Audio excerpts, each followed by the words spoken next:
সবাইকে নমস্কার। আমি ডক্টর দেবাশিস। আজকে রাখি পূর্ণিমার দিন 28শে আগস্ট 2026। ডাব্লিউএইচওর গাইডলাইন অনুযায়ী 2 বছর বয়স পর্যন্ত শিশুর ক্ষেত্রে তার শরীরে বাড়তি চিনির চাহিদা একদম শূন্য। বাড়তি চিনি বা অ্যাডেড সুগার এটা কি? ধরে নিন আপনি শিশুকে 1 গ্লাস দুধ দিচ্ছেন এবং তার মধ্যে 1 চামচ চিনি দিলেন।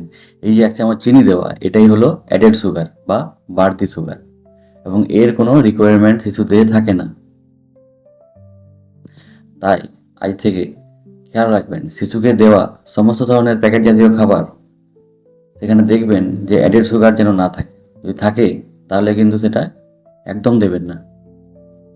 এই অ্যাডেড সুগার শিশুর দাঁতের ক্ষয় করে, অস্বাভাবিকভাবে ওজন বাড়িয়ে তোলে, আবার ভবিষ্যতে অ্যালজাইমার্স বা ডিমেনশিয়া এই ধরনের রোগের ঝুঁকি অনেকটা বাড়িয়ে দেয়। তাহলে কি করবেন?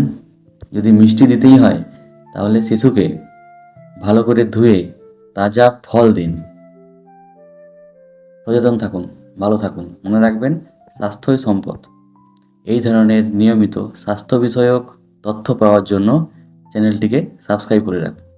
দেখা হবে আগামীকাল নতুন একটি তথ্য নিয়ে। ভালো থাকবেন।